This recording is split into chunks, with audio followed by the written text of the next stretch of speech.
शब्द जिसका आप संगतां ने पाठ सरवण किया है। बिलावल राग के अंदर धन गुरु अर्जन देव जी का ये शब्द, इस शब्द के अंदर एक बंदगी करन वाला ते दूसरा उसकी निंदिया करन वाला, ये दो पक्ष रखे हैं। दो शब्द ने, दोवां शब्दों के अंदर एक गुरसिख है जो नाम पानी सिमरन के नाल जुड़िया होया है, ते दूसरा है जो उसकी निंदिया करता है। दोवां नूं वक्खो वखरे ढंग के नाल गुरु जी ने इत्थे समझाना कीता है। हुण सवाल पैदा होता है कि मनुख निंदिया क्यों करता है। राख लिया अपना सेवको मुख निंदक शार। वो प्रभु परमात्मा जो निंदक के मूँह दे विच शार पांदा है। शार का अर्थ हुंदा सुआ, जदों लक्कड़ मच जाती है तो चूल्हियां च राख रह जाती है, सुआ रह जाती है, इनू शार आख्या गया है। खे भी आख देंदे ने कई थावां ते। निंदिया के मुख कारण जिहड़े ने वो ये हैं कि समाज के अंदर जिस मनुख के अंदर ये भावना होवे कि मेरी वड्डों बने, मेरे बराबर के तल ते कोई भी आन के खड़ ना सके, सारियां दे विच मेरी वाह वाह होवे, इस तरह का मनुख ये जदों किसी नूं अपने बराबर जां अपने तो अगे लंघिया जाता है, फिर उनकी ये निंदिया करके उन्होंने पछाड़ना चाहता है, उन्होंने समाज दे विच नीवा विखाउणा चाहता है भी मेरे तो कोई इनू चंगा ना आखे। निंदिया का मुख कारण जिहड़ा ये है, इनू इंग्लिश दे विच कह देंदे ने इनसिक्योरिंग फीलिंग। दूजे नूं वेख के ते अंदर जलौसी हो जानी, अंदर चल जाना भी इनकी वाह वाह क्यों हो रही है, इनकी बल्ले बल्ले क्यों हो रही है, लोग इनू चंगा क्यों आखदे ने, समाज दे विच इनकी इज्जत पाते जिहड़ी ये क्यों बनी है। जिवें बच्चे भज्जे जाते हैं, भज्जे जाते बच्चों के कोलों एक बच्चा थोड़ा अगे है तो दूजा बच्चा जिहड़ा वो उहदे कोलों भज के अगे लंघन लगा है। ये बच्चा फिर कोशिश करता है भी ये मेरे तो अगे ना लंघ सके। हुण मैं तो जिन्ना को भजना सी भज लिया, इस तो ज़्यादा मेरे तो नहीं भज्या जाता, ये भज के मेरे तो अगे लंघेगा तो फिर इनू किवें रोकिया जाए। फिर उनकी लत्त दे विच लत्त अड़ा के वो भी डिग पैंदा ते आप भी डिग पैंदा है बई तू भी ना लंघ मेरे तो अगे, मैं तो लंघना ही की सी। इस तरह समाज के अंदर जिवें भगत कबीर जी होए ने, इन्हां दा जन्म नीरा ते नीमू जलाया के परिवार दे विच होया।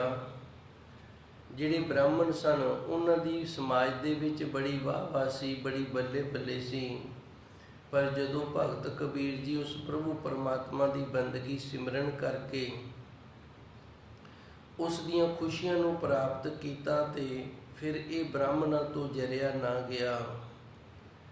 ब्राह्मण सन जिहड़े ये फिर भगत कबीर जी की निंदिया करन लग गए। वो सारे ही हथ कंडे ने जिहड़े ब्राह्मणों ते मलाणियां ने अपना लए, जिन्हां नाल भगत कबीर जी नूं पछाड़िया जावे। पर भगत कबीर जी का राखा आप अकाल पुरख वैगुरु सी। जिमें पावन शब्द आया, तुझ ना जोहे को मीत, हे गुरमुख प्यारिया तेनू कोई जो है, जोहे का अर्थ हुंदा छू लेना, हथ ला देना। जिमें आप कह दें तेरा कोई वाल नहीं विंगा कर सकता, तेनू कोई हथ नहीं ला सकता, तेनू कोई जो नहीं सकता। मीत जन क्योंकि तू उस प्रभु परमात्मा का सज्जन गुरसिख बन गए। मीत का अर्थ हुंदा मित्र ते जन का अर्थ गुरसिख। तू गुर का दास, तू अपने गुरु का दास है ते प्रभु परमात्मा का तू वो गुरसिख बन गए जिन्हों मित्र वाली पदवी प्राप्त है। जिवें धन गुरु नानक देव जी दे नाल भाई बाला जी ते भाई मरदाना जी रहिंदे सन। ਤੇ ਉੱਚੀ ਜਾਤੀ ਵਾਲਿਆਂ ਨੇ, ਬ੍ਰਾਹਮਣਾਂ ਨੇ ਪੁੱਛਿਆ ਵੀ ਇਹ ਤੁਹਾਡੇ ਦਾਸ ਨੇ? ਗੁਰੂ ਜੀ ਕਹਿੰਦੇ ਨਹੀਂ। ਫਿਰ ਤੁਹਾਡੇ ਨੌਕਰ ਹੋਣਗੇ? ਗੁਰੂ ਜੀ ਕਹਿੰਦੇ ਨਹੀਂ। ਫਿਰ ਇਹ ਹੈਨ ਕੌਣ? ਚੇਲੇ ਨੇ, ਬਾਲੇ ਨੇ, ਕੌਣ ਨੇ? ਤੇ ਧੰਨ ਗੁਰੂ ਨਾਨਕ ਦੇਵ ਜੀ ਕਹਿੰਦੇ ਸਾਡੇ ਭਾਈ ਨੇ। ਹੁਣ ਜਿੰਦਾ ਗੁਰੂ ਭਰਾ ਬਣ ਜਾਵੇ, ਗੁਰੂ ਜੀ ਨੂੰ ਭਾਈ ਵਾਲੀ ਪਦਵੀ ਦੇ ਦੇਵੇ ਤੇ ਉਹਦਾ ਫਿਰ ਪਿੱਛੇ ਕੁਝ ਵੀ ਨਹੀਂ ਰਹਿੰਦਾ। ਮੀਤ ਜਨ, ਇੱਥੇ ਧੰਨ ਗੁਰੂ ਮਹਾਰਾਜ ਜੀ ਨੇ ਗੁਰਸਿੱਖ ਨੂੰ ਮਿੱਤਰ ਵਾਲੀ ਪਦਵੀ ਦਿੱਤੀ, ਭਾਵ ਬਰਾਬਰ ਰੱਖੀ ਹੈ, ਤੂੰ ਮੇਰਾ ਮੀਤ ਜਨ ਹੈ। ਤੇ ਇਸ ਤਰ੍ਹਾਂ ਭਗਤ ਕਬੀਰ ਜੀ ਨੂੰ ਜਦੋਂ ਉਸ ਪ੍ਰਭੂ ਪਰਮਾਤਮਾ ਨੇ ਆਪਣਾ ਮੀਤ ਜਨ ਬਣਾ ਲਿਆ ਤੇ ਫਿਰ ਨਿੰਦਕ ਸਨ ਜਿਹੜੇ ਮੁੱਖ ਨਿੰਦਕ ਸ਼ਾਰ, ਉਹਨਾਂ ਦੇ ਮੂੰਹ ਦੇ ਵਿੱਚ ਸੁਭਾ ਪਈ। ਇੱਕ ਗਾਲਬ ਜੀ ਨੇ ਬੜਾ ਸੁੰਦਰ ਆਪਣੇ ਸ਼ਬਦਾਂ ਦੇ ਵਿੱਚ ਲਿਖੀ ਹੈ, ਰਬਾਈ ਲਿਖੀ ਹੈ। ਇਹ ਕਹਿੰਦਾ ਹੈ, ਜਬ ਨਾ ਥੀ ਆਪਣੇ ਗੁਨਾਹੋਂ ਕੀ ਖਬਰ। ਕਹਿੰਦਾ ਜਦੋਂ ਤੱਕ ਮੈਨੂੰ ਪਤਾ ਹੀ ਨਹੀਂ ਸੀ ਵੀ ਮੇਰੇ ਇਹ ਗੁਨਾਹ ਨੇ। ਦੇਖਤੇ ਥੇ ਦੁਨੀਆ ਕੇ ਐਬੋ ਹੁਨਰ, ਅਸੀਂ ਲੋਕਾਂ ਦੇ ਵਿੱਚ ਗੁਨਾਹ ਵੇਖਦੇ ਸਾਂ। ਜਬ ਨਾ ਥੀ ਆਪਣੇ ਗੁਨਾਹੋਂ ਕੀ ਖਬਰ, ਜਦੋਂ ਤੱਕ ਮੈਨੂੰ ਆਪਣੇ ਗੁਨਾਹਾਂ ਦਾ ਪਤਾ ਹੀ ਨਹੀਂ ਸੀ, ਆਪਣੇ ਗੁਨਾਹਾਂ ਦੀ ਖਬਰ ਨਹੀਂ ਸੀ। ਦੇਖਤੇ ਥੇ ਦੁਨੀਆ ਕੇ ਐਬੋ ਹੁਨਰ, ਉਦੋਂ ਤੱਕ ਅਸੀਂ ਲੋਕਾਂ ਦੇ ਵਿੱਚ ਗੁਨਾਹ ਲੱਭਦੇ ਰਹੇ। ਹੁਨਰ ਦਾ ਅਰਥ ਹੁੰਦਾ ਗੁਣ। ਹਰ ਇੱਕ ਮਨੁੱਖ ਦੇ ਗੁਣ ਦੇ ਵਿੱਚ ਅਸੀਂ ਐਬ ਵੇਖਣਾ, ਇਹ ਇੱਥੇ ਵੀ ਗਲਤ ਕਰਦਾ, ਇਹ ਇੱਥੇ ਵੀ ਗਲਤ ਕਰਦਾ, ਇਹਨੂੰ ਆਹ ਨਹੀਂ ਕਰਨਾ ਆਉਂਦਾ। ਹੁਨਰ ਨਾਮ ਗੁਣ ਦਾ। ਕਿਸੇ ਨੂੰ ਪਹਿਲੀ ਬੜੀ ਸੋਹਣੀ ਬਾਣੀ ਆਉਂਦੀ ਹੈ, ਕਿਸੇ ਨੂੰ ਮਸ਼ੀਨਰੀ ਬੜੀ ਸੋਹਣੀ ਚਲਾਉਣੀ ਆਉਂਦੀ ਹੈ, ਕਿਸੇ ਨੂੰ ਚਿੱਤਰਕਾਰੀ ਬੜੀ ਸੋਹਣੀ ਕਰਨੀ ਆਉਂਦੀ ਹੈ। ਇਸੇ ਤਰ੍ਹਾਂ ਆਪੋ ਆਪਣੇ ਕੰਮਾਂ ਦੇ ਵਿੱਚ ਕਈ ਬੜੇ ਹੁਨਰਵਾਨ ਨੇ, ਉਹਨਾਂ ਨੂੰ ਪਰਮਾਤਮਾ ਨੇ ਹੁਨਰ ਦਿੱਤਾ ਤੇ ਬੜੇ ਸੁਚੱਜੇ ਢੰਗ ਦੇ ਨਾਲ ਕਰਦੇ ਨੇ। ਤੇ ਗਾਲਬ ਕਹਿੰਦਾ ਫਿਰ ਮੈਂ ਉਹਨਾਂ ਦੇ ਹੁਨਰ ਦੇ ਵਿੱਚ ਨਾ ਉਹਨਾਂ ਦੇ ਕੀਤੇ ਹੋਏ ਕੰਮ ਦੇ ਵਿੱਚ ਫਿਰ ਮੈਂ ਨਾ ਖੋਟ ਲੱਭਦਾ ਵੀ ਕਿਤੇ ਨਾ ਕਿਤੇ ਕਮੀ ਰਹਿ ਗਏ ਤੇ ਮੈਂ ਕਵਾਂ ਆ ਵੇਖ ਯਾਰ ਕਾਹਦਾ ਇਹ ਜ਼ਿਮੀਂਦਾਰਿਆ ਪਾੜਾ ਛੱਡ ਗਿਆ, ਇਹਨੂੰ ਨਹੀਂ ਪਹਿਲੀ ਬਾਣੀ ਆਉਂਦੀ। ਇਸ ਤਰ੍ਹਾਂ जब न थी अपने गुनाहों की खबर, देखते थे दुनिया के ऐबो हुनर, उदों तक तो असीं लोकां दे हुनरां दे विच गुनाह ही लभदे रहे। जब अपने गुनाहों पे पड़ी निगाह, कहंदा जदों सोझी आई ना सच्चे सतगुर दे घर तो ते फिर अपने गुनाह ने जिहड़े उन्हां ते निगाह पई भी उहदे च की वेखदा ये तेरे विच भी है ने। जहान में कोई बुरा ना रहा, कहंदा फिर किसी दे अंदर बुराई दिसी नहीं। जदों अपनी बुराई अंदर दिसन लग गई, जदों अपने अवगुण अपने गुनाह ने जिहड़े ये अंदर दिसन लग गए। जफर आदमी उसको ना जानिए, हुण अगे लिखदा भी उन्होंने बंदा ही ना समझो। जफर आदमी उसको ना जानिए, हो कितना ही आलम फैजो जका, उनदे मगर किन्नी दुनिया लगी होवे ते कितने भी उसदे पास सुख स्वाद होण। जफर कहंदा मैं उसनूं बंदा ही नहीं समझदा, आपां नूं उहनूं बंदा ही नहीं समझना चाहिदा। किनूं? जिसे ऐस में जादो खुदा ना रहा, जदों सुख होवे ना, घरे पुत्र का विआह होवे ते नितनेम करना ही भुल जावे, उन्हों जफर जी कहते ने असी बंदा ही नहीं समझते। जफर आदमी उसको ना जानिए, हो कितना ही आलम फैजो जका, उनके कोल कितनी फौज होवे, कितना आलम उनके मगर तुरिया फिरदा होवे, कितने सुख ते स्वाद ने जिहड़े ये उस दे पास होण। जिसे ऐस में जादे खुदा ना रहा, घरे ऐश बन गई है, पुत्र ने जन्म ले लिया जां पुत्र का विआह है जां कोई होर खुशी है ते नितनेम ही करना भुल गए। फिर अगे लिखदा जिसे द्वैश में खैपो खुदा ना रहा, ते जिहड़ा किसी दे नाल ईरखा करन लगा ते रब नूं ही भुला दिता है, रब दा डर है जिहड़ा वो अंदरों कढ दिता है। ये दो अवगुण ने जिहड़े मनुख दे विच वो दुनिया दे अंदर जरूर आया पर वो मनुख नहीं।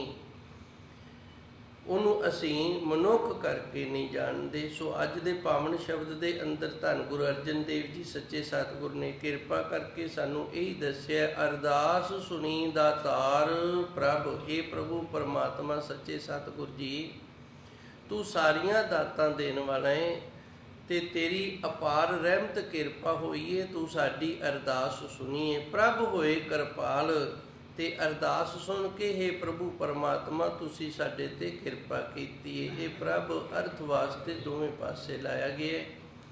ਅਰਦਾਸ ਸੁਣੀ ਦਾਤਾਰ ਪ੍ਰਭ, ਪ੍ਰਭੂ ਪਰਮਾਤਮਾ ਸੱਚੇ ਸਤਿਗੁਰ ਆਪਣੇ ਨਾਮ ਜਪਣ ਵਾਲੇ ਦੀ ਬੰਦਗੀ ਸਿਮਰਨ ਕਰਨ ਵਾਲੇ ਦੀ ਅਰਦਾਸ ਸੁਣਦਾ ਹੈ। ਤੇ ਜਦੋਂ ਅਰਦਾਸ ਸੁਣਦਾ ਪ੍ਰਭ ਹੋਏ ਕਿਰਪਾਲ, ਉਹ ਫਿਰ ਕਿਰਪਾ ਦੇ ਘਰ, ਦਇਆ ਦੇ ਘਰ ਦੇ ਵਿੱਚ ਆ ਜਾਂਦਾ ਹੈ ਜੀ। ਰਾਖ ਲਿਆ ਆਪਣਾ ਸੇਵਕ ਮੁਖ ਨਿੰਦਕ ਸ਼ਾਰ। ਤੇ ਜਿਹੜਾ ਸੇਵਕ ਹੁੰਦਾ ਉਹਦੀ ਰੱਖਿਆ ਕਰ ਲੈਂਦਾ ਹੈ। ਰਾਖ ਲਿਆ ਆਪਣਾ ਸੇਵਕੋ, ਭਗਤ ਕਬੀਰ ਜੀ ਸਨ ਤੇ ਬ੍ਰਾਹਮਣਾਂ ਨੇ ਆਖਿਆ ਵੀ ਚਲੋ ਆਪਾਂ ਇਹਦਾ ਜਲੂਸ ਕੱਢੀਏ, ਕਿਉਂਕਿ ਗਰੀਬ ਸਨ, ਤਾਣੀ ਬੁਣਦੇ ਸਨ ਤੇ ਆਪਣਾ ਗੁਜ਼ਾਰਾ ਕਰਦੇ ਸਨ। ਤਾਣੀ ਵੀ ਉਤਨੀ ਕੁ ਬੁਣਦੇ ਸਨ ਜਿਤਨਾ ਕੁ ਭਜਨ ਬੰਦਗੀ ਦੇ ਵਿੱਚੋਂ, ਸਾਧੂ ਸੰਤਾਂ ਦੀ ਸੰਗਤ ਸੇਵਾ ਦੇ ਵਿੱਚੋਂ ਸਮਾਂ ਬਚ ਜਾਂਦਾ ਸੀ। ਜ਼ਿਆਦਾ ਇੱਧਰ ਵੀ ਧਿਆਨ ਨਹੀਂ ਸਨ ਦਿੰਦੇ। ਤੇ ਇਸ ਤਰ੍ਹਾਂ ਦੇ ਹਾਲਾਤ ਦੇ ਵਿੱਚ ਘਰ ਦੇ ਵਿੱਚ ਜਿਹੜੀ ਤੰਗੀ ਹੈ ਇਹ ਆਉਣੀ ਜਿਹੜੀ ਹੈ ਇਹ ਫਿਰ ਜ਼ਰੂਰੀ ਹੋ ਜਾਂਦੀ ਹੈ। ਬ੍ਰਾਹਮਣਾਂ ਨੇ ਆਖਿਆ ਵੀ ਬੜੀ ਬੱਲੇ ਬੱਲੇ ਹੋ ਰਹੀ ਹੈ ਭਗਤ ਕਬੀਰ ਜੀ, ਕਿਉਂ ਨਾ ਆਪਾਂ ਇਹਦਾ ਜਲੂਸ ਕੱਢ ਦਈਏ ਤੇ ਇਹਦੇ ਤੇ ਥੂ ਥੂ ਹੋ ਜਾਵੇ। ਦੂਰ ਦਰਾਡੇ ਜਿਤਨੇ ਵੀ ਆਸ਼ਰਮ ਸਨ ਸਾਰਿਆਂ ਪਾਸੇ ਇਹਨਾਂ ਨੇ ਲਿਖ ਕੇ ਚਿੱਠੀਆਂ ਪਾ ਦਿੱਤੀਆਂ ਵੀ ਅੱਜ ਭਗਤ ਕਬੀਰ ਜੀ ਦੇ ਘਰੇ ਬੜਾ ਵੱਡਾ ਜੱਗ ਹੈ, ਉਹਨਾਂ ਨੇ ਸਾਰਿਆਂ ਨੂੰ ਨਿਉਤਾ ਦੇਣਾ ਹੈ।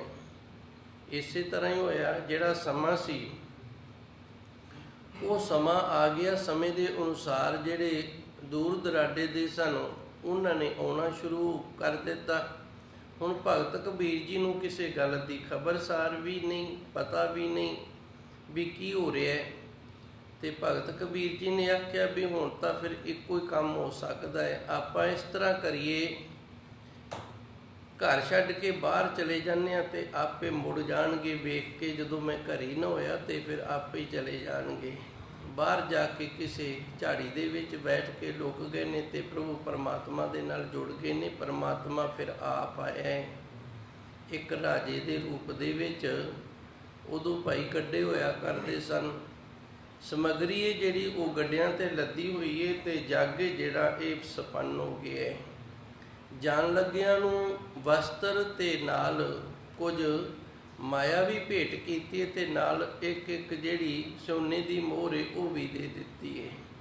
ਇਸ ਤਰ੍ਹਾਂ ਪਾਰ ਬ੍ਰਹਮ ਤੂੰ ਰਾਖਿਆ, ਉਹ ਪ੍ਰਭੂ ਪਰਮਾਤਮਾ ਆਪ ਰੱਖਿਆ ਕਰਦਾ ਹੈ ਆਪਣੇ ਨਾਮ ਜਪਣ ਵਾਲੇ ਦੀ, ਬੰਦਗੀ ਕਰਨ ਵਾਲੇ ਦੀ ਦੇ ਆਪਣੇ ਹੱਥ ਦੇ ਕੇ ਇਸ ਤਰ੍ਹਾਂ ਕਿਰਪਾ ਰਹਿਮਤ ਬਣਾ ਕੇ ਰੱਖਦਾ ਹੈ ਜੀ। ਰਹਾਓ। ਹਾਂਜੀ ਚਲੋ ਜੀ। ਤੁਝੈ ਨ ਜੋ ਹੈ ਕੋ ਮੀਤ, ਜਨ ਤੂੰ ਗੁਰ ਕਾ ਦਾਸ। ਰਾਖ ਲਿਆ ਆਪਣਾ ਸੇਵਕੋ ਮੁਖ ਨਿੰਦਕ ਸ਼ਾਰ। ਹੁਣ ਜਿਹੜੇ ਭਾਈ ਚਿੱਠੀਆਂ ਲਿਖਣ ਵਾਲੇ ਸਨ, ਜਿਨ੍ਹਾਂ ਨੇ ਸੱਦਿਆ ਸੀ ਸਾਰੇ ਮੁਹਿੰਮ ਨੂੰ, ਸਾਧੂ ਸੰਤਾਂ ਨੂੰ ਜਿਨ੍ਹਾਂ ਨੇ ਸੱਦ ਲਿਆ ਸੀ, ਉਹਨਾਂ ਨੂੰ ਜਦੋਂ ਪਤਾ ਲੱਗਿਆ ਵੀ ਭਗਤ ਕਬੀਰ ਜੀ ਤਾਂ ਉਸ ਤੋਂ ਵੀ ਜ਼ਿਆਦਾ ਬੱਲੇ ਬੱਲੇ ਹੋ ਗਈ ਤੇ ਫਿਰ ਉਹਨਾਂ ਦੇ ਮੂੰਹ ਦੇ ਵਿੱਚ ਸੁਆਹ ਪਈ। ਇਹਨੂੰ ਆਖਦੇ ਨੇ ਮੂੰਹ ਦੇ ਵਿੱਚ ਖੇ ਪੈਣੀ। ਹੁਣ ਬੋਲਣ ਜੋਗੇ ਨਹੀਂ ਰਹੇ। ਅੱਗੇ ਗੁਰੂ ਮਹਾਰਾਜ ਜੀ ਰਾਓ ਵਾਲੀਆਂ ਤੁਕਾਂ ਦੇ ਵਿੱਚ ਰਹਿਮਤ ਕਰਦੇ ਨੇ, ਤੁਝੇ ਨਾ ਜੋਹੇ ਕੋ ਮੀਤ। ਇਹ ਗੁਰਮੁਖ ਪਿਆਰਿਆ ਤੈਨੂੰ ਕੋਈ ਜੋ ਵੀ ਨਹੀਂ ਸਕੇਗਾ। ਜੋਹੇ ਦੇ ਦੋ ਅਰਥ ਨੇ। ਇੱਕ ਅਰਥ ਹੈ ਹੱਥ ਲਾਉਣਾ, ਵਾਲ ਵਿੰਗਾ ਨਾ ਹੋਣ ਦੇਣਾ, ਤੇ ਦੂਸਰਾ ਹੈ ਜਿਵੇਂ ਸਾਡੇ ਕੋਲ ਕੋਈ ਚੀਜ਼ ਪਈ ਹੈ ਤੇ ਅਸੀਂ ਉਹਨੂੰ ਜੋ ਕੇ ਕਹਿ ਦਿੰਦੇ ਹਾਂ ਵੀ ਇਹ 5 ਕਿਲੋ ਵਜ਼ਨ ਹੋਏਗਾ। ਬਹਿ ਗਏ, ਉਹਦੇ ਵਿੱਚ ਕੁਝ ਸਮਾਨ ਪਾਇਆ, ਉਹਨੂੰ ਤਣੀ ਤੋਂ ਫੜ ਕੇ ਤਾਂ ਚੱਕਿਆ ਨਾ ਤੇ ਪਤਾ ਲੱਗ ਗਿਆ ਵੀ ਇਹਦੇ 'ਚ 5-7 ਕਿਲੋ ਸਮਾਨ ਹੈ। ਇਹਨੂੰ ਕਹਿੰਦੇ ਨੇ ਜੋ ਕੇ ਵੇਖ ਲੈਣਾ। ਧੰਨ ਗੁਰੂ ਮਹਾਰਾਜ ਜੀ ਇੱਥੇ ਆਪਣੇ ਗੁਰਸਿੱਖ ਦੀ ਭਗਤ ਦੀ ਵਡਿਆਈ ਕਰਦੇ ਹੋਏ ਇਹ ਦੱਸ ਰਹੇ ਵੀ ਤੇਰਾ ਕੋਈ ਅੰਦਾਜ਼ਾ ਵੀ ਨਹੀਂ ਲਾ ਸਕੇਗਾ ਵੀ ਤੇਰੇ ਅੰਦਰ ਦੀ ਅਵਸਥਾ ਕਿੰਨੀ ਕੁ ਉੱਚੀ ਤੇ ਸੁੱਚੀ ਹੈ। ਤੁਝੇ ਨਾ ਜੋਹੇ ਕੋ ਮੀਤ, ਦੋਵੇਂ ਅਰਥ ਹੀ ਸਮਝ ਲੈਣੇ ਨੇ। ਤੇਰਾ ਕੋਈ ਵਾਲ ਵੀ ਵਿੰਗਾ ਨਹੀਂ ਕਰ ਸਕੇਗਾ, ਤੈਨੂੰ ਕੋਈ ਹੱਥ ਵੀ ਨਹੀਂ ਲਾ ਸਕੇਗਾ। ਤੇ ਦੂਸਰਾ, ਕਿਸੇ ਨੂੰ ਇਹ ਵੀ ਨਹੀਂ ਅੰਦਾਜ਼ਾ ਹੋਏਗਾ ਕਿ ਸੱਚੇ ਸਤਿਗੁਰ ਦੀ ਤੇਰੇ ਤੇ ਕਿੱਡੀ ਕੁ ਕਿਰਪਾ ਹੈ। ਤੂੰ ਗੁਰ ਕਾ ਦਾਸ, ਕਿਉਂਕਿ ਤੂੰ ਆਪਣੇ ਗੁਰੂ ਦਾ ਦਾਸ ਹੋ ਗਿਆ। ਜਿਹੜਾ ਗੁਰੂ ਦਾ ਦਾਸ ਹੋ ਗਿਆ, ਜਿੰਦੇ ਤੇ ਸੱਚੇ ਸਤਿਗੁਰ ਦੀ ਰਹਿਮਤ ਬਖਸ਼ਿਸ਼ ਕਿਰਪਾ ਹੋ ਗਈ ਹੈ, ਜਿਹੜਾ ਸੱਚੇ ਸਤਿਗੁਰ ਦਾ ਮੀਤ ਜਨ ਬਣ ਗਿਆ, ਮਿੱਤਰ ਗੁਰਸਿੱਖ ਬਣ ਗਿਆ ਹੈ। ਇਹ ਭਗਤੀ ਦੇ 9 ਸਾਧਨ ਦੱਸੇ ਨੇ। ਇਹਨੂੰ ਨਵਦਾ ਭਗਤੀ ਆਖਿਆ ਗਿਆ ਹੈ। ਇਹ ਨਵਦਾ ਭਗਤੀ ਦੇ ਵਿੱਚ ਆਉਂਦੀ ਹੈ ਸਖਾ ਭਗਤੀ।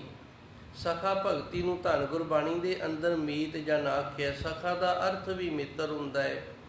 ਜਿਵੇਂ ਅਰਜਨ ਸੀ ਤੇ ਕ੍ਰਿਸ਼ਨ ਭਗਵਾਨ ਦਾ ਇਹ ਸਖਾ ਸੀ, ਇਹ ਸਖਾ ਭਗਤ ਸੀ। ਹੈਗਾ ਸਖਾ ਬਣ ਕੇ ਰਹਿੰਦਾ ਸੀ ਤੇ ਭਾਵਨਾ ਅੰਦਰੋਂ ਭਗਤੀ ਵਾਲੀ ਸੀ। ਭਾਵ ਹਰ ਵਕਤ ਉਹਦੀ ਸੇਵਾ ਦੇ ਵਿੱਚ ਹਾਜ਼ਰ ਰਹਿੰਦਾ ਸੀ ਤੇ ਹਾਕੇ ਜਿਹੜਾ ਉਹ ਮਿੱਤਰ ਵਾਲਾ ਉਹਦੇ ਤੇ ਰੱਖਦਾ ਸੀ। ਇਹਨੂੰ ਸਖਾ ਭਗਤੀ ਕਹਿੰਦੇ ਨੇ। ਦਾਸਾ ਭਗਤੀ, ਸਖਾ ਭਗਤੀ, ਇਹ 9 ਪ੍ਰੇਮਾ ਭਗਤੀ, ਇਹ ਨਵਦਾ ਭਗਤੀ। 9 ਪ੍ਰਕਾਰ ਕਰਕੇ ਅਸੀਂ ਆਪਣੇ ਗੁਰੂ ਦੇ ਨਾਲ ਭਗਤੀ ਕਰ ਸਕਦੇ ਹਾਂ। 9 ਪ੍ਰਕਾਰ ਦੀ ਸੇਵਾ ਕਰਕੇ ਅਸੀਂ ਗੁਰੂ ਮਹਾਰਾਜ ਜੀ ਤੋਂ ਖੁਸ਼ੀਆਂ ਲੈ ਸਕਦੇ ਹਾਂ। ਸੋ ਗੁਰੂ ਮਹਾਰਾਜ ਜੀ ਰਹਿਮਤ ਕਰਦੇ ਨੇ, ਤੁਝੇ ਨਾ ਜੋਹੇ ਕੋ ਮੀਤ ਜਨ, ਤੂੰ ਸੱਚੇ ਸਤਿਗੁਰ ਦਾ ਸਖਾ ਮਿੱਤਰ ਬਣ ਗਿਆ ਹੈ, ਗੁਰਸਿੱਖ ਮਿੱਤਰ ਬਣ ਗਿਆ ਤੇ ਤੈਨੂੰ ਹੁਣ ਕੋਈ ਜੋ ਵੀ ਨਹੀਂ ਸਕੇਗਾ।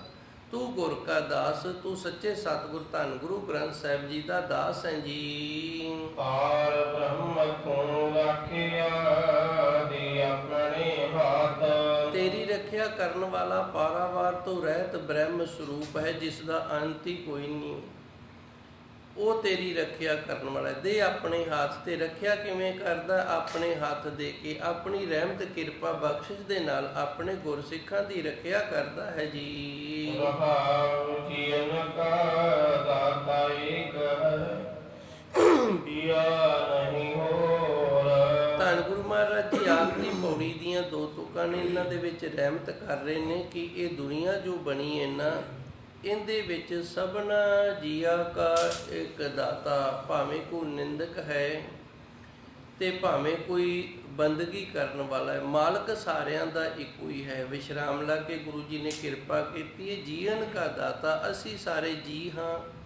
ਸਾਨੂੰ ਬਣਾਉਣ ਵਾਲਾ, ਸਾਨੂੰ ਸਾਜਣ ਵਾਲਾ ਉਹ ਪ੍ਰਭੂ ਪਰਮਾਤਮਾ ਹੈ ਤੇ ਸਾਡਾ ਸਾਰਿਆਂ ਦਾ ਇੱਕ ਹੀ ਹੈ। ਇੱਕ ਤੋਂ ਭਾਵ ਉਸ ਪਰਮਾਤਮਾ ਦੀ ਅਸੀਂ ਸੰਤਾਨ ਆ। ਜਿਵੇਂ ਇੱਕ ਮਾਂ ਦੇ 4 ਪੁੱਤਰ 4 ਬੱਚੇ ਹੋ ਸਕਦੇ ਨੇ ਤੇ ਉਹ ਜੇ ਆਪਸ ਵਿੱਚ ਲੜੀ ਜਾਣ ਤੇ ਫਿਰ ਮਾਂ ਦਾ ਕੀ ਕਸੂਰ ਹੈ? ਜਿਹੜੀ ਮਾਂ ਹੈ, ਮਾਤਾ ਹੈ, ਪਿਤਾ ਹੈ, ਇਸ ਦੇ 4 ਪੁੱਤਰ ਨੇ। ਉਹ 4 ਹੈਣ ਤਾਂ ਹੁਣ ਇੱਕ ਦੇ, ਤੇ ਉਹ ਜੇ ਇੱਕ ਦੂਜੇ ਦੀ ਨਿੰਦਿਆ ਕਰੀ ਜਾਣ, ਇੱਕ ਦੂਜੇ ਨਾਲ ਈਰਖਾ ਦਵੈਸ ਕਰੀ ਜਾਣ, ਇੱਕ ਦੂਜੇ ਦੀ ਬਰਿਆਈ ਕਰੀ ਜਾਣ ਤੇ ਫਿਰ ਇਹਦੇ ਵਿੱਚ ਮਾਤਾ ਪਿਤਾ ਦਾ ਕੋਈ ਕਸੂਰ ਨਹੀਂ। ਇਸੇ ਤਰ੍ਹਾਂ ਪ੍ਰਭੂ ਪਰਮਾਤਮਾ ਸਾਡਾ ਸਾਰਿਆਂ ਦਾ ਇੱਕੋ ਹੀ ਦਾਤਾ ਹੈ। ਜਿੰਦੇ ਤੋਂ ਮੈਂ ਲੈਣਾ ਹੈ ਉਹਦੇ ਤੋਂ ਦੂਜਿਆਂ ਨੇ ਵੀ ਲੈਣਾ ਹੈ। ਦਾਤਾਂ ਉਸ ਵਾਹਿਗੁਰੂ ਤੋਂ ਲੈਣੀਆਂ ਨੇ ਤੇ ਦੇਣ ਵਾਲਾ ਉਹ ਹੈ। ਇਹਨੂੰ ਇੱਕ ਸਾਖੀ ਦੇ ਨਾਲ ਆਪਾਂ ਸਮਝਦੇ ਹਾਂ। ਇੱਕ ਰਾਜਾ ਸੀ ਤੇ ਇਹਦਾ ਨਾਂ, ਇੱਕ ਕੋਈ ਵੱਡਾ ਜ਼ਿਮੀਂਦਾਰ ਸੀ, ਇਹਦਾ ਅੰਗੂਰਾਂ ਦਾ ਬਾਗ ਸੀ ਤੇ ਅੰਗੂਰ ਸਨ ਜਿਹੜੇ ਇਹ ਕੋਈ 50-60 ਕਿੱਲਿਆਂ ਦੇ ਵਿੱਚ ਸਨ। 50-60 ਕਿੱਲਿਆਂ ਦੇ ਵਿੱਚ ਅੰਗੂਰਾਂ ਦਾ ਬਾਗ ਹੈ। ਮੌਸਮ ਬੜਾ ਵਧੀਆ, ਤੱਤੀ ਲੋ ਚੱਲਦੀ ਹੈ। ਜਿਤਨੀ ਜ਼ਿਆਦਾ ਲੋ ਚੱਲੇਗੀ ਅੰਗੂਰਾਂ ਦੇ ਵਿੱਚ ਪਕਾਅ ਉਤਨਾ ਜ਼ਿਆਦਾ ਆਏਗਾ। ਅੰਗੂਰਾਂ ਨੇ ਫਲ ਚੱਕ ਲਏ। ਲੋ ਦੇ ਕਾਰਨ ਅੰਗੂਰ ਨੇ ਜਿਹੜੇ ਇਹ ਪੱਕ ਗਏ ਨੇ ਤੇ ਖਿਆਲ ਆਇਆ ਵੀ ਮੇਰੇ ਕੋਲ ਜਿਹੜੇ ਕਰਿੰਦੇ ਨੇ ਇਹ ਬੜੇ ਥੋੜੇ ਨੇ, ਜੇ ਇਹਨਾਂ ਨੂੰ ਮੈਂ ਤੋੜਨ ਲਾਤਾ ਤੇ ਇਹ ਫਿਰ ਬਾਕੀ ਅੰਗੂਰ ਜਿਹੜੇ ਮਗਰ ਰਹਿ ਜਾਣਗੇ, ਜਿਨ੍ਹਾਂ ਨੂੰ ਸਮਾਂ ਲੱਗ ਜਾਏਗਾ ਤੋੜਦਿਆਂ ਨੂੰ, ਉਹ ਖਰਾਬ ਹੋ ਜਾਣਗੇ। ਤੇ ਕਿਉਂ ਨਾ ਕੁਝ ਲੋਕ ਜਿਹੜੇ ਨੇ ਇਹਨਾਂ ਦੀ ਮਦਦ ਦੇ ਲਈ ਲੈ ਕੇ ਆਉਂਦੇ ਜਾਣ, ਉਹਨਾਂ ਨੂੰ ਕੁਝ ਮਾਇਆ ਦਿੱਤੀ ਜਾਵੇ ਤੇ ਇਹ ਕਾਰਜ ਜਿਹੜਾ ਹੋ ਜਾਵੇ, ਮੇਰੇ ਅੰਗੂਰ ਬਚ ਰਹਿਣਗੇ ਤੇ ਕਿਸੇ ਗਰੀਬ ਦੀ ਰੋਜੀ ਰੋਟੀ ਹੈ ਜਿਹੜੀ ਉਹ ਤੁਰ ਪਵੇਗੀ। ਇਸ ਜ਼ਿਮੀਂਦਾਰ ਨੇ ਆਪਣੇ ਕਰਿੰਦਿਆਂ ਨੂੰ ਭੇਜ ਦਿੱਤਾ ਵੀ ਜੋ ਪਿੰਡਾਂ ਦੇ ਵਿੱਚ ਜਾ ਕੇ ਨਾ ਸਾਰਿਆਂ ਨੂੰ ਕਹਿ ਦਿਓ ਵੀ 2 ਰੁਪਏ ਦਿਹਾੜੀ ਮਿਲੇਗੀ, ਜਿਹੜਾ ਮਰਜ਼ੀ ਆ ਜਾਵੇ ਤੇ ਆਣ ਕੇ ਅੰਗੂਰ ਦੜਾ ਦੇਵੇ। ਸ਼ਾਮ ਨੂੰ ਤੁਹਾਨੂੰ 2-2 ਰੁਪਈਏ ਸਾਰਿਆਂ ਨੂੰ ਮਿਲ ਜਾਣਗੇ। ਸਮਾਂ ਸੀ ਉਦੋਂ 1 ਰੁਪਈਆ ਵੀ 50 ਪੈਸੇ ਵੀ ਦਿਹਾੜੀ ਰਹੀਏ। ਜਦੋਂ ਛੱਜੂ ਭਗਤ ਹੋਇਆ ਨਾ ਲਾਹੌਰ, ਤੇ ਧੰਨ ਗੁਰੂ ਅਰਜਨ ਦੇਵ ਜੀ ਦੇ ਸਮੇਂ ਜੋ ਆਪਣੀ ਗੁਰਬਾਣੀ ਲਿਖਵਾਉਣ ਵਾਸਤੇ ਆਏ ਸੀ, ਤੇ ਗੁਰੂ ਜੀ ਨੇ ਨਾ ਕਰ ਦਿੱਤੀ ਸੀ, ਨਹੀਂ ਤੇਰੀ ਬਾਣੀ ਧੁਰ ਕੀ ਬਾਣੀ ਨਹੀਂ, ਤੇਰੀ ਬਾਣੀ ਤੇਰੇ ਮਨ ਦੇ ਖਿਆਲ ਨੇ, ਤੇ ਮਨ ਦੇ ਖਿਆਲ ਨੇ ਜਿਹੜੇ ਇੱਕ ਕਵਿਤਾ ਹੋ ਸਕਦੀ ਹੈ, ਧੁਰ ਕੀ ਬਾਣੀ ਨਹੀਂ ਹੋ ਸਕਦੀ। ਇਹ ਛੱਜੂ ਭਗਤ ਜਿਹੜਾ ਇਹਦੀ ਜਦੋਂ ਆਪਾਂ ਸਾਖੀ ਪੜ੍ਹਦੇ ਹਾਂ ਤੇ ਵਿੱਚ ਖਿਆਲ ਇੱਕ ਇਹ ਵੀ ਆਉਂਦਾ ਹੈ ਕਿ ਇਹਨੇ ਵੇਖਿਆ ਬੜੀ ਗਰਮੀ ਪੈ ਰਹੀ ਹੈ ਤੇ ਭੱਠੇ ਤੇ ਕੁਝ ਲੋਕ ਕੰਮ ਕਰਦੇ ਨੇ, ਹੁਣ ਗਰਮੀ ਵੀ ਬੜੀ ਹੈ, ਲੋ ਵੀ ਤੱਤੀ ਚੱਲ ਰਹੀ ਹੈ ਤੇ ਭੱਠੇ ਦੀਆਂ ਇੱਟਾਂ ਵੀ ਬੜੀਆਂ ਗਰਮ ਨੇ, ਕਿਉਂਕਿ ਉੱਥੇ ਤਾਂ ਸਾਰਾ ਕੰਮ ਹੀ ਅੱਗ ਦਾ ਹੈ। ਇਹਨੂੰ ਇਹਨਾਂ ਲੋਕਾਂ ਤੇ ਤਰਸ ਆ ਗਿਆ ਵੀ ਕਿਉਂ ਨਾ ਇਹਨਾਂ ਨੂੰ ਦਿਹਾੜੀ ਹੈ ਜਿਹੜੀ ਉਹ ਦਿੱਤੀ ਜਾਵੇ ਤੇ ਸੁੱਖ ਦਿੱਤਾ ਜਾਵੇ। ਇਹਨੇ ਕਹਿ ਦਿੱਤਾ ਤੁਹਾਨੂੰ ਦਿਹਾੜੀ ਕੀ ਮਿਲਦੀ ਹੈ? ਕਹਿੰਦੇ ਜੀ 50 ਪੈਸੇ ਮਿਲਦੀ। ਕਹਿੰਦਾ ਚੰਗਾ, ਕੱਲ੍ਹ ਨੂੰ ਫਿਰ ਮੇਰੇ ਡੇਰੇ ਆ ਜਾਓ, ਤੁਹਾਨੂੰ 1-1 ਰੁਪਈਆ ਦੇ ਦਿਆਂਗੇ। 1 ਰੁਪਈਆ ਵੀ ਦਿਹਾੜੀ ਚੱਲਦੀ ਰਹੀ ਹੈ, ਪਰ ਇਹ ਦਿਹਾੜੀ ਲੈ ਨਹੀਂ ਸਕੇ, ਕਿਉਂਕਿ ਛੱਜੂ ਭਗਤ ਨੇ ਸਾਰਿਆਂ ਨੂੰ ਮਾਲਾ ਫੜਾ ਦਿੱਤੀਆਂ ਸਨ ਤੇ ਇਹ ਆਖਿਆ ਵੀ ਤੁਸੀਂ ਇੱਕ ਦੂਜੇ ਦੇ ਨਾਲ ਬੋਲਣਾ ਨਹੀਂ, ਗੱਲ ਨਹੀਂ ਕਰਨੀ, ਨੇਤਰ ਬੰਦ ਰੱਖਣੇ ਨੇ ਤੇ ਵਾਹਿਗੁਰੂ ਵਾਹਿਗੁਰੂ ਆਖਣਾ ਹੈ, ਰਾਮ ਰਾਮ ਆਖਣਾ ਹੈ, ਉਸ ਪਰਮਾਤਮਾ ਦਾ ਨਾਮ ਲੈਣਾ ਹੈ।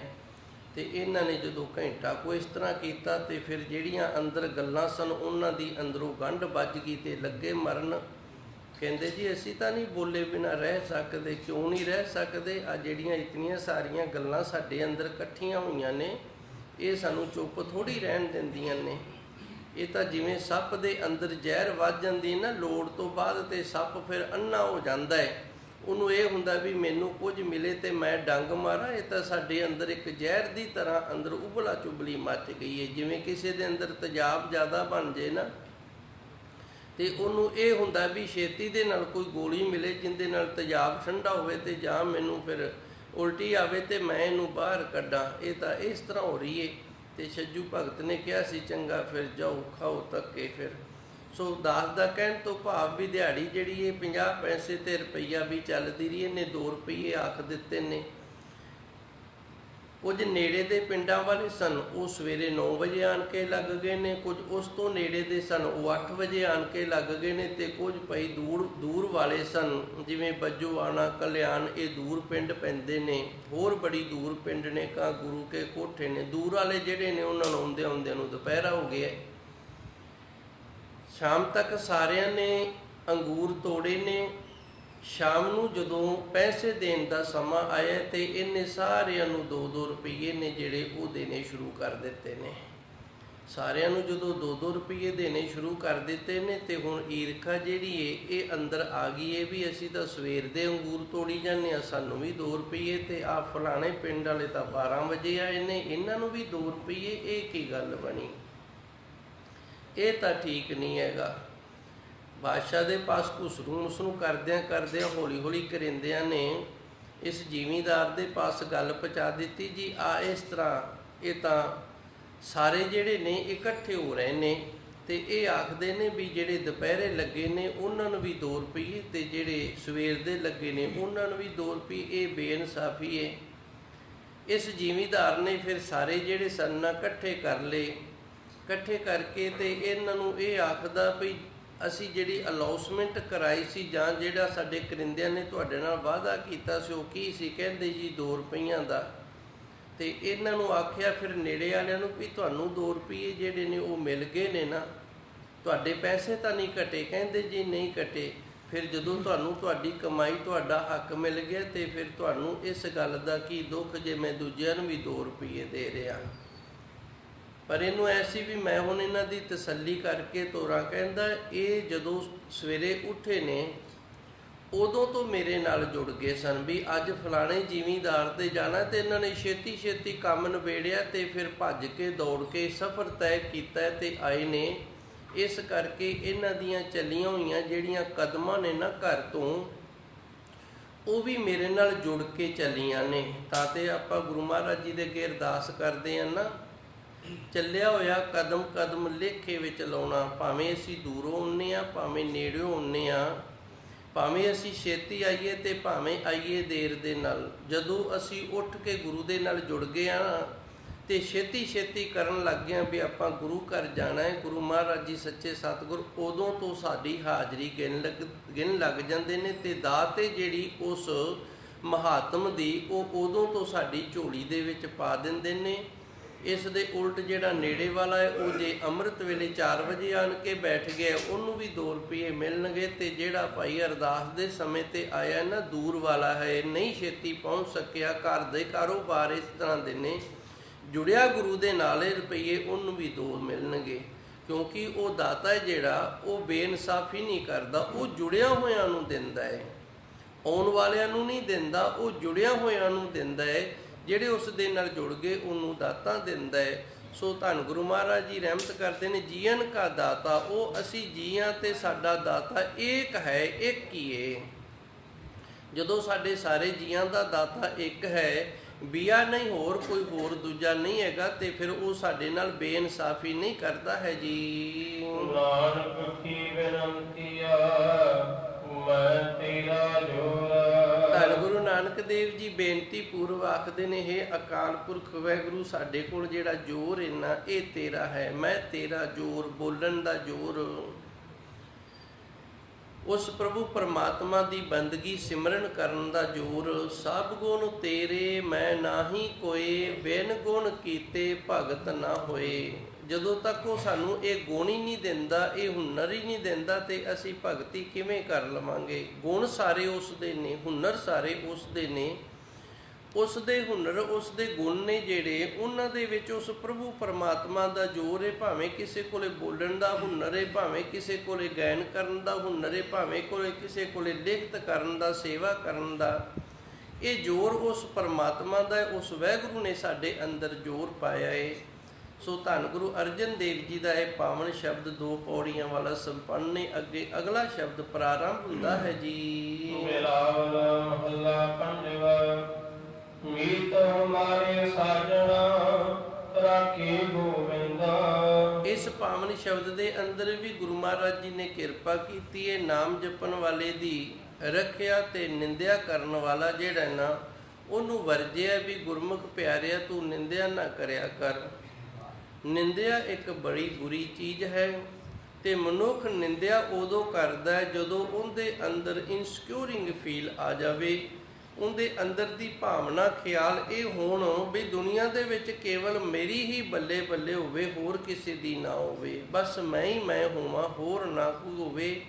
ਇਸ ਤਰ੍ਹਾਂ ਆਪਾ ਭਾਵ ਜਦੋਂ ਆ ਜਾਂਦਾ ਤੇ ਫਿਰ ਦੂਜਿਆਂ ਨੂੰ ਡੇਗਣ ਦੇ ਲਈ, ਨੀਵੇਂ ਵਿਖਾਉਣ ਦੇ ਲਈ, ਫਿਰ ਉਹ ਅਣਘੜਤ ਗੱਲਾਂ ਨੇ ਜਿਹੜੀਆਂ ਉਹ ਘੜ ਕੇ ਸਮਾਜ ਦੇ ਵਿੱਚ ਵੰਡਣੀਆਂ ਸ਼ੁਰੂ ਕਰ ਦਿੰਦਾ। ਤੇ ਭਗਤ ਕਬੀਰ ਜੀ ਕਹਿੰਦੇ ਨੇ, ਜਿਹੜਾ ਨਿੰਦਕ ਹੈ ਨਾ, ਇਹ ਮੈਨੂੰ ਬੜਾ ਪਿਆਰਾ ਲੱਗਦਾ। ਨਿੰਦੋ ਨਿੰਦੋ ਲੋਗ ਮੋਕੋ ਨਿੰਦੋ, ਨਿੰਦਾ ਜਨ ਕੋ ਖਰੀ ਪਿਆਰੀ। ਇਹ ਪਿਆਰੀ ਕਿਉਂ ਲੱਗਦੀ ਹੈ? ਨਿੰਦਾ ਬਾਪ ਨਿੰਦਾ ਮਹਤਾਰੀ। ਕਹਿੰਦਾ ਨਿੰਦਿਆ ਕਰਨ ਵਾਲਾ ਨਾ ਜਿਹੜਾ, ਉਹ ਮੇਰਾ ਪਿਓ ਹੈ, ਤੇ ਨਿੰਦਿਆ ਕਰਨ ਵਾਲਾ ਜਿਹੜਾ ਇਹ ਮੇਰੀ ਮਾਤਾ। ਹੁਣ ਇਹ ਪਿਓ ਤੇ ਮਾਤਾ ਨਹੀਂ ਜਿਨ੍ਹਾਂ ਨੇ ਦੁਨੀਆ ਦੇ ਵਿੱਚ ਲੈ ਕੇ ਆਉਂਦਾ ਹੈ। ਨਿੰਦਕ ਹੈ ਜਿਹੜਾ ਇਹ ਮੇਰੇ ਪਿਓ ਦੀ ਤਰ੍ਹਾਂ ਧਿਆਨ ਰੱਖਦਾ। ਜਿਵੇਂ ਪਿਤਾ ਹੁੰਦਾ ਨਾ, ਉਹਨੂੰ ਪਤਾ ਹੁੰਦਾ ਵੀ ਹੁਣ ਸਿਆਲ ਆ ਗਿਆ, ਮੇਰੇ ਬੱਚੇ ਨੂੰ ਕੱਪੜੇ ਗਰਮ ਚਾਹੀਦੇ ਨੇ, ਗਰਮੀ ਆ ਗਈ ਤੇ ਹੁਣ ਪਤਲੇ ਕੱਪੜੇ ਚਾਹੀਦੇ ਨੇ, ਪੈਰਾਂ ਤੋਂ ਨੰਗਾ। ਕਿੰਨਾ ਧਿਆਨ ਰੱਖਦਾ ਪਿਤਾ ਆਪਣੇ ਪੁੱਤਰ ਦਾ। ਕਹਿੰਦਾ ਨਿੰਦਕ ਹਰ ਵਕਤ ਮੇਰੇ ਵਿੱਚ ਨਿਗਾਹ ਲਾ ਕੇ ਰੱਖਦਾ ਵੀ ਭਗਤ ਕਬੀਰ ਜੀ ਦੀ ਕੋਈ ਮੋਹਰੀ ਮਿਲੇ ਤੇ ਮੈਂ ਉਂਗਲ ਪਾ ਕੇ ਤੇ ਪਾੜ ਨਾ ਕਰਾਂ। ਇੱਕ ਚਿੱਤਰਕਾਰ ਨੇ ਦੀਵਾਰ ਦੇ ਉੱਤੇ ਚਿੱਤਰ ਬਣਾਇਆ ਤੇ ਚਿੱਤਰ ਨੂੰ ਜਿਹੜੇ ਸਨ ਨਾ ਵੇਖਣ ਵਾਲੇ, ਕਈ ਵੇਖ ਕੇ ਬੜੇ ਪ੍ਰਸੰਨ ਹੁੰਦੇ ਸਨ, ਬੜੇ ਖੁਸ਼ ਹੁੰਦੇ ਸਨ, ਬੜੀ ਸੋਹਣੀ ਚਿੱਤਰਕਾਰੀ ਹੈ। ਤੇ ਇੱਕ ਉਸ ਚਿੱਤਰਕਾਰ ਨੂੰ ਜਾਣਦਾ ਸੀ।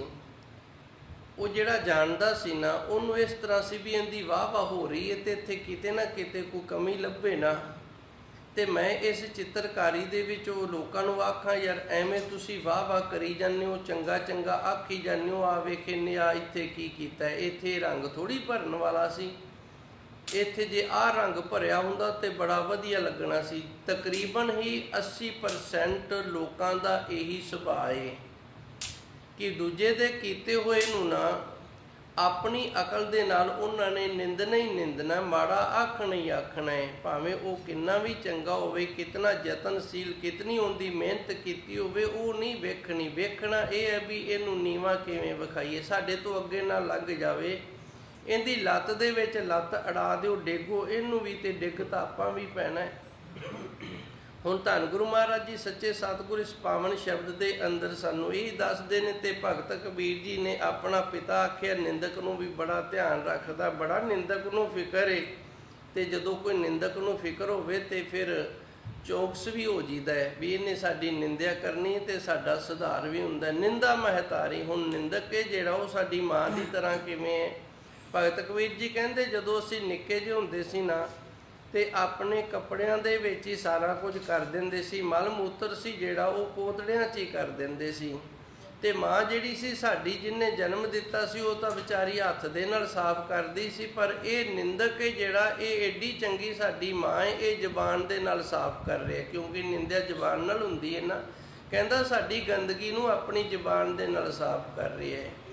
ਸੋ ਪਾਵਨ ਸ਼ਬਦ ਦੇ ਅੰਦਰ ਗੁਰੂ ਮਹਾਰਾਜ ਜੀ ਰਹਿਮਤ ਕਰਦੇ ਨੇ, ਮੀਤ ਹਮਾਰੇ ਸਾਜਨਾ ਰਾਖੇ ਗੋਬਿੰਦ, ਮੀਤ ਹਮਾਰੇ ਸਾਜਨਾ। ਗੁਰੂ ਜੀ ਕਹਿੰਦੇ ਨੇ ਜਿਹੜਾ ਸਾਡਾ ਮਿੱਤਰ ਬਣ ਗਿਆ, ਜਿਹੜਾ ਸਾਡਾ ਸੱਜਣ ਬਣ ਗਿਆ ਹੈ, ਉਹਨੂੰ ਅਕਾਲ ਪੁਰਖ ਵਾਹਿਗੁਰੂ ਆਪ ਰੱਖਿਆ ਕਰਦਾ, ਆਪ ਰੱਖਣਾ ਕਰਦਾ ਹੈ ਜੀ। ਨਿੰਦਕ ਮਿਰਤਕ ਹੋਈ ਗਈ, ਤਮੋ ਨਚੰਦਾ।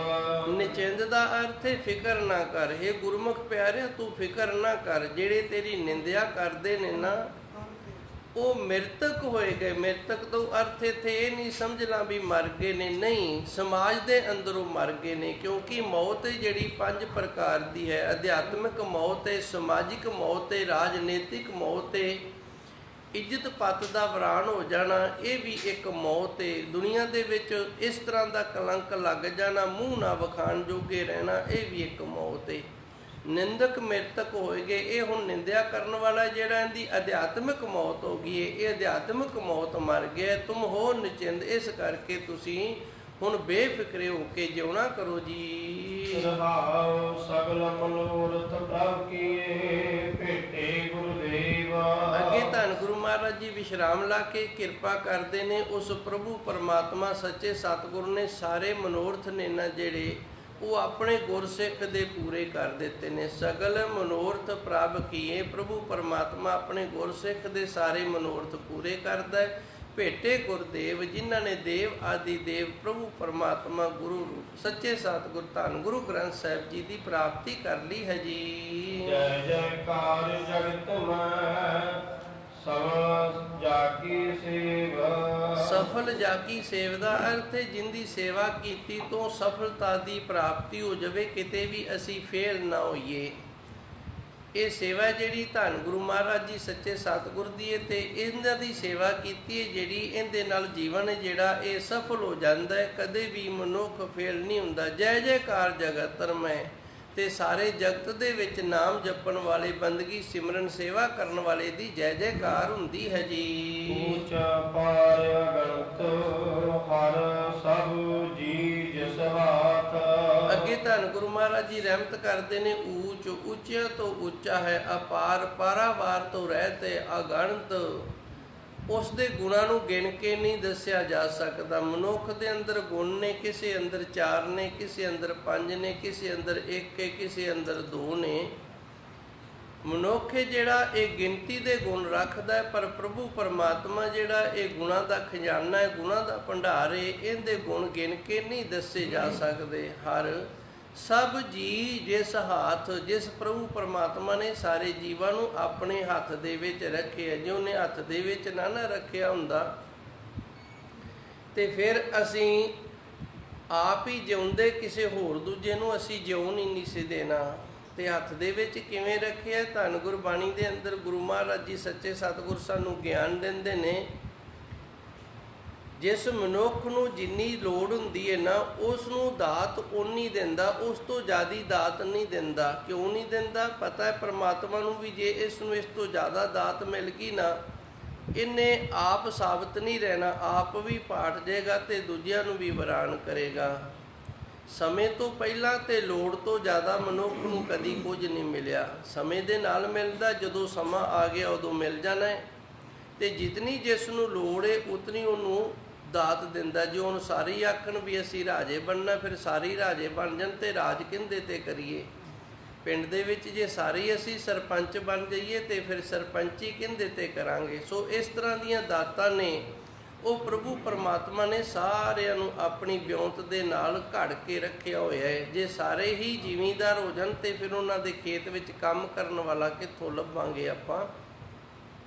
ਜੇ ਸਾਰੇ ਕੰਮ ਕਰਨ ਵਾਲੇ ਹੋ ਜਾਣ ਤੇ ਫਿਰ ਖੇਤ ਜਿਹੜਾ ਉਹਨਾਂ ਨੂੰ ਕੌਣ ਸੰਭਾਲੇਗਾ? ਇਸ ਤਰ੍ਹਾਂ ਊਚ ਅਪਾਰ ਅਗੰਤ ਹਰ ਸਭ ਜੀ ਜਿਸ ਹੱਥ ਉਸ ਪ੍ਰਭੂ ਪਰਮਾਤਮਾ ਨੇ ਸਾਰਿਆਂ ਦੀ ਡੋਰ ਜਿਹੜੀ ਉਹ ਆਪਣੇ ਹੱਥ ਦੇ ਵਿੱਚ ਰੱਖੀ ਹੋਈ ਹੈ ਜੀ। ਨਾਨਕਾ ਪ੍ਰਭ ਸਨਾਵਤੀ ਜਤ ਕਤ ਮੇਰਾ ਸਾਥ। ਧੰਨ ਗੁਰੂ ਨਾਨਕ ਦੇਵ ਜੀ ਰਹਿਮਤ ਕਰਦੇ ਨੇ, ਹੇ ਪ੍ਰਭੂ ਪਰਮਾਤਮਾ ਅਸੀਂ ਤੇਰੀ ਸ਼ਰਨ ਦੇ ਵਿੱਚ ਆਏ ਹਾਂ ਤੇ ਤੂੰ ਕਿਰਪਾ ਕਰ, ਸਾਨੂੰ ਸ਼ਰਨ ਦੇ ਵਿੱਚ ਰੱਖਣਾ ਕਰ। ਜਤ ਕਤ ਮੇਰੇ ਸਾਥ, ਜਤ ਕਤ ਦਾ ਅਰਥ ਹੁੰਦਾ ਜਿੱਥੇ ਕਿਤੇ ਹਰ ਜਗ੍ਹਾ ਤੇ ਉਹ ਪ੍ਰਭੂ ਪਰਮਾਤਮਾ ਮੇਰਾ ਸਾਥੀ ਹੈ, ਮੇਰੇ ਅੰਗ ਸੰਗ ਹੈ। ਕਹਿ ਰਵਿਦਾਸ ਹਾਥ ਪੈ ਨੇੜੇ, ਉਹ ਪ੍ਰਭੂ ਪਰਮਾਤਮਾ ਸਾਡੇ ਹੱਥ ਤੋਂ ਵੀ ਨੇੜੇ ਹੈ। ਜਦੋਂ ਕਿਸੇ ਦੇ ਥੱਪੜ ਮਾਰੀਦਾ ਨਾ, ਅਗਲਾ ਸਭ ਤੋਂ ਪਹਿਲਾਂ ਆਪਣਾ ਹੱਥ ਅੱਗੇ ਕਰਦਾ ਹੈ, ਪਰ ਉਹ ਪ੍ਰਭੂ ਪਰਮਾਤਮਾ ਉਹ ਹੱਥ ਤੋਂ ਵੀ ਨੇੜੇ। ਹੱਥ ਤੋਂ ਨੇੜੇ ਕਿਵੇਂ ਹੈ? ਕੋਈ ਕਿਸੇ ਦਾ ਬੁਰਾ ਕਰਨ ਵਾਸਤੇ ਜਦੋਂ ਘਰੋਂ ਤੁਰਦਾ ਹੈ, ਪਰਮਾਤਮਾ ਉੱਥੋਂ ਤੱਕ ਪਹੁੰਚਣ ਨਹੀਂ ਦਿੰਦਾ। ਸੂਲੀ ਖਾਨ ਚੱਲਿਆ ਸੀ ਦਿੱਲੀ ਤੋਂ ਤੇ ਬਾਬਾ ਪ੍ਰੀਥੀ ਜੀ ਪਾਸ ਆਇਆ ਸੀ। ਧੰਨ ਗੁਰੂ ਅਰਜਨ ਦੇਵ ਜੀ ਦਾ ਬੁਰਾ ਚਿੱਤਦਾ ਹੋਇਆ ਤੇ ਭੱਠ ਦੇ ਵਿੱਚ ਹੀ ਸੜ ਕੇ ਮਰ ਗਿਆ ਸੀ। ਇਸ ਤਰ੍ਹਾਂ ਉਹ ਪ੍ਰਭੂ ਪਰਮਾਤਮਾ ਸੱਚੇ ਸਤਿਗੁਰ ਆਪਣੇ ਸੇਵਕਾਂ ਦੀ ਜਦੋਂ ਰੱਖਦਾ ਤੇ ਨਿੰਦਕਾਂ ਨੂੰ ਫਿਰ ਇਸ ਤਰ੍ਹਾਂ ਉੱਥੋਂ ਤੱਕ ਪਹੁੰਚਣ ਹੀ ਨਹੀਂ ਦਿੰਦਾ। ਜਦ ਕਤ ਮੇਰੇ ਸਾਥ, ਤੇ ਹਰ ਵਕਤ ਉਹ ਪ੍ਰਭੂ ਸੱਚੇ ਸਤਿਗੁਰ ਜੀ ਸਾਡੇ ਸਾਥੀ ਨੇ, ਸਾਡੇ ਨਾਲ ਰਹਿੰਦੇ ਨੇ। ਇਤਨੀ ਕੁ ਸੇਵਾ ਸੰਗਤ ਨੇ ਪ੍ਰਵਾਨ ਕਰਨੀ।